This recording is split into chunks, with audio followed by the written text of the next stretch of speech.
আব্দুল্লাহ ইবনে হুযায়ফা। আব্দুল্লাহ ইবনে হুযায়ফা তাকে যত কষ্ট দেওয়া হয়েছে তারপরে সে ঈমান হারা হয় নাই, মুসলমান ছাড়ে নাই, ঈমান ছাড়ে নাই। আব্দুল্লাহ ইবনে হুযায়ফা রাদিয়াল্লাহু তাআলা আনহুকে হযরত ওমর রাদিয়াল্লাহু তাআলা আনহু যখন তিনি প্রেসিডেন্ট ছিলেন, হযরত ওমরের জমানায় ওমর যখন মদিনার প্রেসিডেন্ট, ওই সময় রোম দেশের ভিতরে সেই যুদ্ধ করার জন্য সম্রাট কেরলিয়াস রোমের বাদশা ওর বিরুদ্ধে যুদ্ধ করার জন্য প্রেরণ করেছিলেন আব্দুল্লাহ ইবনে হুযায়ফা সহ প্রায় 500-র উপরে বা 1000 উপরে সাহাবী প্রেরণ করেছেন রোম দেশের বাদশার বিরুদ্ধে যুদ্ধ। এই কথা ওই সম্রাট হেরাক্লিয়াস, ফারস্য দেশের সম্রাট বাদশা, সে শুনে ফেলেছে। মুসলমান আসা মাত্রই তার সৈন্যদেরকে বললেন, ও রোমের সৈন্যরা শোনো শোনো, এই মুসলমানেরা এই রোমের দেশে আসতেছেন, ফারস্য দেশে আগমন করা মাত্রই তাদেরকে বন্দী করে ফেলবে। ওই রোমের বাদশার হুকুম অনুযায়ী রোমের সেনাবাহিনীরা মুসলমানদেরকে বন্দী করে ফেলা হয়েছে। ও রোম দেশের বাদশার আগে থেকে সে জানতো মুসলমান নবীদের সাহাবীর কথা, আল্লাহর নবী সাহাবীদের কথা সে শুনেছে, সাহাবীদের হুকুমের কথা শুনেছে, সাহাবীদের কথা তারা শুনেছে। ওই বাদশা হেরাক্লিয়াস, সম্রাট হেরাক্লিয়াস, রোমের বাদশা, সেই তার সেনাবাহিনী প্রধানকে নির্দেশ দিল যে আল্লাহ রাসূলের সবচেয়ে কাছের সাহাবীকে তুমি ধরে নিয়ে আনো, তুমি আমার কাছে আনো। রোমের বাদশার এই কথা শুনে সেনাবাহিনীরা ওই মুসলমানদের ভিতরে গিয়ে একজন সাহাবী পেয়েছে, তার নাম হলো আব্দুল্লাহ ইবনে হুযায়ফা রাদিয়াল্লাহু তাআলা আনহু। আব্দুল্লাহ ইবনে হুযায়ফাকে রোমের বাদশার সামনে আনা হলো। আব্দুল্লাহ ইবনে হুযায়ফা বলেন, আব্দুল্লাহ ইবনে হুযায়ফাকে রোমের বাদশা বলেন, প্রথম নম্বরে বলেন, ও আব্দুল্লাহ ইবনে হুযায়ফা, তুমি যদি ইসলাম ধর্ম ছেড়ে দাও, আল্লাহর নবীর ধর্ম যদি ছেড়ে দাও, আমি তোমাকে আমার এই দেশের বাদশাহিত্ব থেকে আমি এই দেশের অর্ধেক সম্পদ আমি তোমাকে দিয়ে দিব। আব্দুল্লাহ ইবনে হুযায়ফা কি রাজি হয়েছেন? আব্দুল্লাহ ইবনে হুযায়ফা বলেন, ও রোমের বাদশা, তুমি যদি পুরো দেশটাও দিয়ে দাও, আমি ইসলাম ধর্ম ত্যাগ করব না। ওই রোমের বাদশা আবার ষড়যন্ত্র করলো, যেহেতু এটা দিয়ে কাবু করলে না, কারণ পুরুষ মানুষ নারীদের থেকে একটু দুর্বল হয়। রোমের বাদশা সিদ্ধান্ত নিল, আব্দুল্লাহ ইবনে হুযায়ফাকে বলেন, ও আব্দুল্লাহ ইবনে হুযায়ফা, আমি আমার আপন সুন্দরী কন্যা তোমার কাছে বিয়ে দিব, আর আমার কোনো ছেলে নাই, আমার কোনো কেউ নাই, তাহলে আমি যদি মারা যাই এই পারস্য দেশের মালিক হবে তুমি। আব্দুল্লাহ ইবনে হুযায়ফা বলেন, না না, আমি এইটাও চাই না, কারণ আমার নবীকে শাস্তে আমি পারি না। দ্বিতীয় নম্বর জতে হলো না, দেশ দিতে চাইছে না মেয়ে দিতে চাইছে, তারপরে যখন কাবু করতে পারো না, ওই রোমের বাদশা সেই ভয়ঙ্কর চিৎকার দিয়ে তাদেরকে সেনাবাহিনীকে বলে জেলখানার ভিতরে বন্দী করে যন্ত্রণা দেয়া শুরু করলো। রোমের বাদশা আবার জেলখানায় বন্দী করে আবার সিদ্ধান্ত নিল যে রাতের গভীরে যত বড় পুরুষ হোক না কেন, সুন্দরী নারী যদি পায়, রাতের গভীরে শয়তান ওয়াসওয়াসা দিয়ে তাকে অশ্লীলতার দিকে ধাবিত করবে। জেলখানার ভিতরে ওই পারস্য দেশের নায়িকা নর্তকী সবচেয়ে সুন্দর রমণীকে আনা হলো। আব্দুল্লাহ ইবনে হুযায়ফার জেলখানার ভিতরে ওই নারীকে দিয়ে দিলেন। নারীকে বললেন, তুমি যদি আব্দুল্লাহ ইবনে হুযায়ফাকে কাবু করতে পারো, তাহলে তোমার সবচেয়ে বড় পুরস্কার দেওয়া হবে। জেলখানার ভিতরেই ওই অশ্লীল নারীকে নর্তকীকে যখন দেওয়া হলো, আব্দুল্লাহ ইবনে হুযায়ফা যাই নামাজটা বিছায় আল্লাহ পাকের সিজদায় পড়ে রয়েছে, নামাজ পড়তেছে, আর ওই নারীটা আব্দুল্লাহ ইবনে হুযায়ফার চারপাশে দিয়ে যাইতেছে। আব্দুল্লাহ ইবনে হুযায়ফা নামাজও শেষ করছে না, এইদিকে রাত শেষ হয়ে যাচ্ছে। ওই নারী মনে করলাম যে আব্দুল্লাহ ইবনে হুযায়ফা ডান দিকে প্রথমে সালাম ফিরাবে, ডান দিক দিয়ে বসেছে।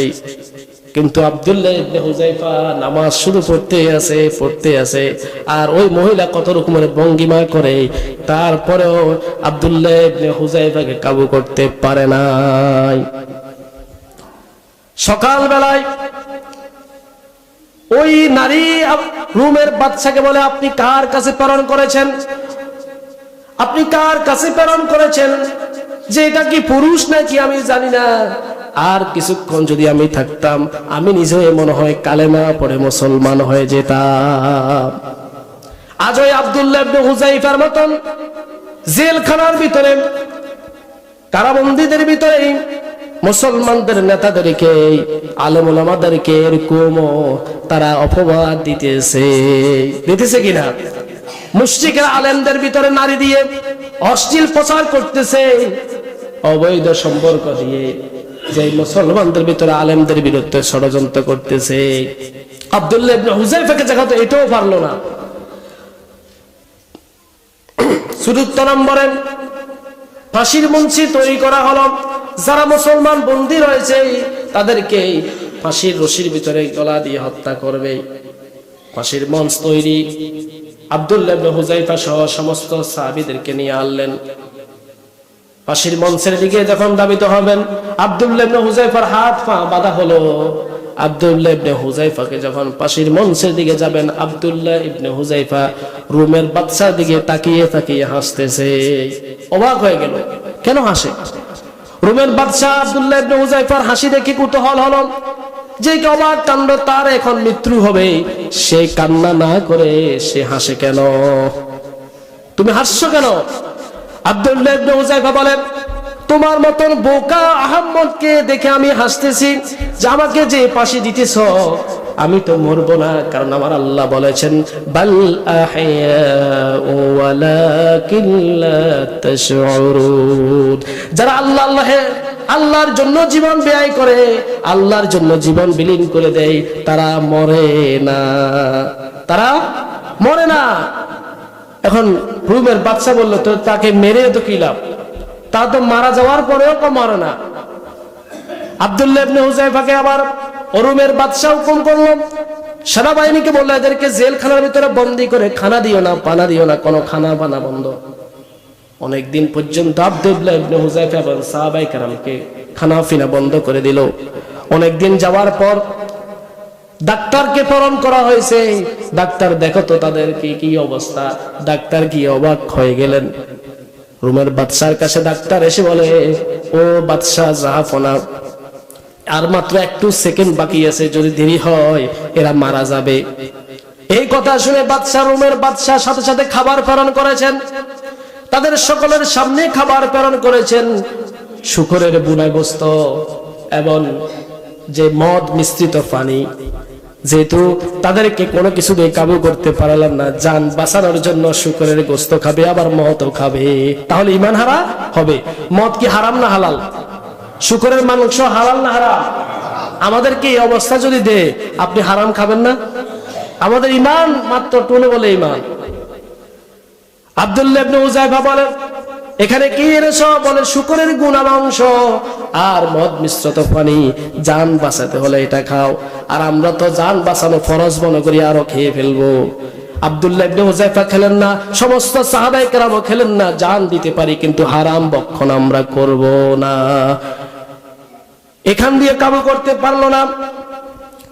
ওই রুমের বাদশা তিনি নির্দিষ্ট করলেন যে সমস্ত সাহাবীদেরকে কি করা যায়। তার দেশের প্রেসিডেন্ট এবং তার মন্ত্রীদেরকে নিয়ে বসলেন।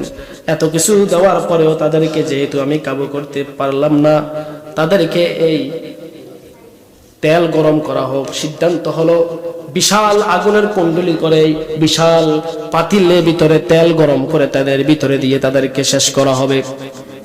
ও রুমের বাদশা কথা অনুযায়ী সেনাবাহিনীরা মুসলমানদের জন্য আগুন লেগিয়ে পাতিলের ভিতরে তেল গরম করতেছে।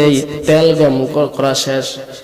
উত্তপ্ত তেল যখন গরম করা হলো, মুসলমানদেরকে আনা হলো। আব্দুল্লাহ ইবনে হুযায়ফার সামনে একজন সাহাবীকে হাত পা বেঁধে যখন তেলের ভিতরে ফেলে দিলেন, তেলের ভিতরে যখন ফেলে দিলেন, মুহূর্তের ভিতরে একজন সাহাবী তেলের ভিতরে পড়ে সাথে সাথে সমস্ত সাহাবীদের সামনেই তেলের ভিতরে পড়ে তার শরীরের গোশতগুলো আলাদা হয়ে যেরকম মাছ বাজি হওয়ার মতন করে ওই সাহাবীটাও দুনিয়া থেকে শেষ নিঃশ্বাস ত্যাগ করেছে।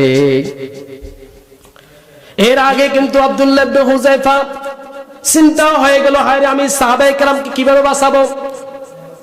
এই চিন্তা যখন দেখলো, প্রথম যে সাহাবীকে তেলের ভিতরে ডুবাবে ওই সাহাবীটা হুঁশিয়ার করে বলে, ও আব্দুল্লাহ ইবনে হুযায়ফা, আপনি টেনশন করবেন না, টেনশন করবেন না। গতকাল রাতে আমি বিশ্বনবীকে আমি স্বপ্নে দেখেছি, বললেন, ও আমার সাহাবী, যদি আমার জন্য, ইসলামের জন্য যদি তেলের ভিতরে, উত্তপ্ত তেলের ভিতরে যদি মৃত্যু দিতে হয়, তুমি ওইখানে ঝাঁপ দিবে। আব্দুল্লাহ ইবনে হুযায়ফার চিন্তা না করে ওই সাহাবীকে যখন মারা ফেলা হলো, বাদশা বললেন, রোমের বাদশা হুকুম করলেন, আব্দুল্লাহ ইবনে হুযায়ফার হাত পা বেঁধে ফেলো। আব্দুল্লাহ ইবনে হুযায়ফার হাত পা বেঁধে ফেলা হলো। আব্দুল্লাহ ইবনে হুযায়ফাকে তেলের ভিতরে ফেলার জন্য নেবে, এমন সময় আব্দুল্লাহ ইবনে হুযায়ফা চোখের পানি ফেলে দিলেন, হাউমাউ করে কান্না শুরু করে দিলেন। রোমের বাদশা বললেন, এরকে নিও না, কারণ সে কান্না করতেছে, দেখি কান্নার কারণটা কি, মনে হয় ইসলাম ধর্ম ত্যাগ করবে, মৃত্যুকে ভয় পাবে। আব্দুল্লাহ ইবনে হুযায়ফা বলেন, ও রোমের বাদশা,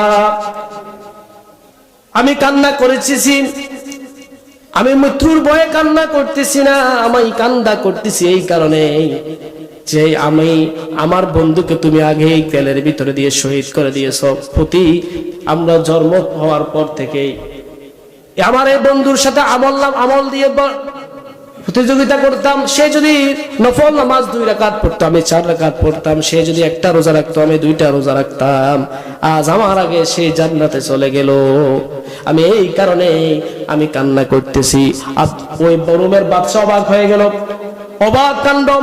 তার সামনে একজন ব্যক্তিকে পুড়ে ফেলা হলো, মেরে ফেলা হলো, তাকেও মারার জন্য নিতেছি। এই সমস্ত বান্দা আবার মৃত্যুর ভয় না পেয়ে সে জান্নাতের আশা করতেছে। সুবহানাল্লাহ বলুন। রোমের বাদশা অবাক। আজ এই জমিনের ভিতরে আল্লাহর দ্বীনের দায়রা জেলখানার ভিতরে বন্দী করে তাদেরকে অনেক রকমের অফার দেওয়া হয়, কিন্তু তারা ক্ষমা তো চায় না। মুশরিকদের কাছে ক্ষমা না আছে, পাঁচির বংশী হাসতে হাসতে চলে যায়। সুবহানাল্লাহ বলুন। আব্দুল্লাহ ইবনে হুযায়ফাকে এই সমস্ত কর্মকাণ্ড দেই যদি কাবু করতে না পেরে বলেন, ও আব্দুল্লাহ ইবনে হুযায়ফা, আমি তোমার সাথে হেরে গেলাম, তোমাকে আমি তোমার সাথীদেরকে তোমাকে আমি নাজাত দিতে পারি, তবে একটা শর্ত রয়েছে। বলেন, কি শর্ত? ও আব্দুল্লাহ ইবনে হুযায়ফা, তুমি যদি আমার কপালে একটি চুমো খেতে পারো, তাহলে আমি তোমাকে মাফ করে দিব। একটা সুযোগ পেয়েছে। বলেন, ঠিক আছে, আমি চুমো দিতে পারি, তবে শর্ত আমারও আছে। আব্দুল্লাহ ইবনে হুযায়ফা বলেন, আমি তোমার কপালে চুমো খাবো, তবে আমার সাথে যত সাহাবায়ে কেরামকে বন্দী করেছো সমস্ত সাহাবীদেরকে তুমি ছেড়ে দিতে হবে, সবাইকে ছেড়ে দিও। আব্দুল্লাহ ইবনে হুযায়ফা ওই রোমের বাদশার কপালের ভিতরে এভাবে হাতটা রেখে, কপালের ভিতরে হাতটা রেখে আব্দুল্লাহ ইবনে হুযায়ফার হাতের ভিতরে চুমো খেয়েছে। কারণ মুসলমানরা ইহুদিদের কপালে চুমো খেতে পারবে না, নাসারাদের কপালে চুমো খেতে পারবে না, কারণ ইমানদারদের শরীর, ইমানদারদের মুখ, রাসূলুল্লাহর দরুদের মুখ, এই মুখ ইহুদিদের সাথে লাগতে পারে না। এই কারণে কৌশল করে তার হাত মোবারক এই হাতের ভিতরে সে চুমো খেয়েছে। এই একটা চুমোর কারণে সমস্ত সাহাবীদেরকে নাজাত পেয়ে গেলেন। এই সংবাদ চলে গেল ওমর রাদিয়াল্লাহু তাআলা আনহুর কাছে। ওমর রাদিয়াল্লাহু তাআলা আনহু শুনে আব্দুল্লাহ ইবনে হুযায়ফার এই সমস্ত কর্মকাণ্ডগুলো শুনে একটা সুমুর বিনিময় সমস্ত সাহাবীরা কি আজাদ হয়ে গেল। হযরত ওমর রাদিয়াল্লাহু তাআলা আনহু বলেন, ও রাসূলুল্লাহ, সাহাবায়েরা শুনো, আমি এই আব্দুল্লাহ ইবনে হুযায়ফাকে সুমো দিতেছি, আর যদি আল্লাহর হাবিব থাকতো, আল্লাহর হাবিবে সুমো দিত, তোমরা সকলে আব্দুল্লাহ ইবনে হুযায়ফাকে সুমো দাও। সুবহানাল্লাহ বলুন। তাই আব্দুল্লাহ ইবনে হুযায়ফার ঈমান আর আমাদের ঈমান বেশ কম আছে না? তাই সম্মানিত মুসলমানেরা, ইহুদি নাসারারা মুসলমানদের বিরুদ্ধে সোচ্চার হয়ে গিয়েছে, ইহুদি নাসারারা এক হয়ে গিয়েছে, মুসলমানদের বিরুদ্ধে ষড়যন্ত্র করতেছে। আজ আমরা মুসলমানরা যদি এক না হতে পারি,